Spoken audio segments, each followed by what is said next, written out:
So potentially great news for the DC fandom, but bad news for the Witcher fandom as Henry Cavill is officially no longer Geralt, and the mantle of the White Wolf will now be handed over to Liam, which suggests that Man of Steel 2 or Superman 2 or whatever the project will be called is coming along a lot faster than we expected.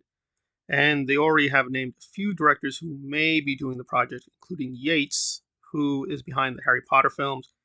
I have to say, if they are going to use Yates, I'm a little discouraged that they're going to pick him to do Man of Steel 2, if they're going to call it that. I don't think he's a bad director, but that doesn't seem to me a very exciting choice. There are other names that are being floated about, like Christopher McQuarrie, and I'm more comfortable if he does Man of Steel 2. But if it is Yates, it's not a terrible choice, it's just a very, very conventional choice.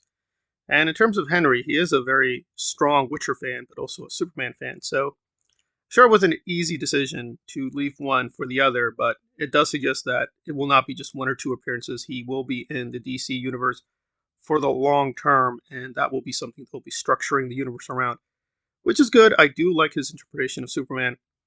I don't hate the Zack Snyder interpretation, and he has indicated he wants a more joyful version of Superman, which, if you saw the Snyder Cut, we did get.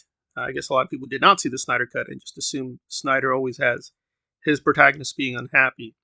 So this is mostly positive news for the DC side, but for the Witcher side, I have to say this is pretty troubling because I've only seen a few episodes of The Witcher, and he's a very strong reason I want to continue watching the episodes, but now that it's passing on to someone else, I don't know. And from what I hear, season one was pretty strong, but afterwards it started to decline.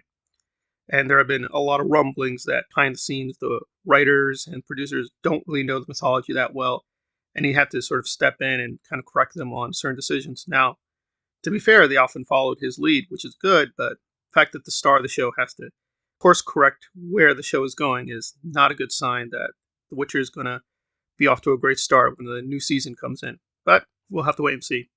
Now, in other news, and this is more speculative, we're getting a little bit more feedback on the alleged secret project that James Gunn has been pitching to DC. Now, we don't know exactly what the project is, but I'm speculating it will be a crossover project. If you know the DC and Marvel universes, they've often had the heroes and even sometimes the villains collaborate or team up or face off against one another in various battles. Now, in terms of the comic books, this has usually been the X-Men or Teen Titans in terms of the team books, as well as the Avengers and Justice League.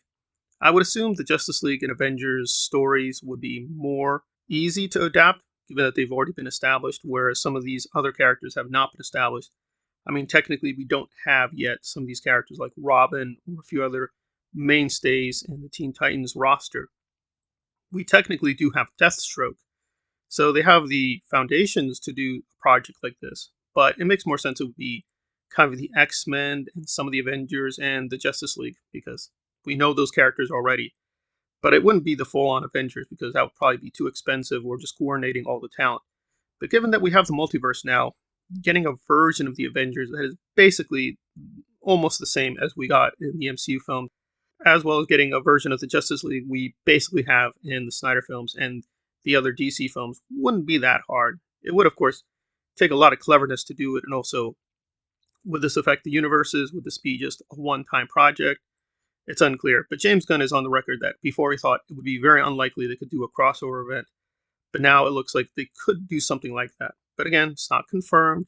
But Dwayne "The Rock" Johnson also wants something like a crossover event because it would bring both sides of the fandom out to see their favorite characters. I myself would think it would be a good way to introduce a lot of the X-Men pretty easily and explain why they were not around for a long time. Presumably that's just a multiverse crisis that they have to contend with. But DC is now focused on much more lower budget project. So I don't know how this would work out in making this a big spectacle event. Maybe it's just going to be a major hero from both sides and they'll be teaming up or fighting one another. We'll have to wait and see. So it's a confirmed fact that The Witcher is losing Henry. That's pretty sad. It's more speculative if the secret project will be a crossover event, but I imagine now there's going to be a lot more collaboration because we have Kevin Feige over at Marvel and we have James Gunn over at DC side. So presumably something like a crossover event is inevitable, but will that be the secret project? We'll have to wait and see.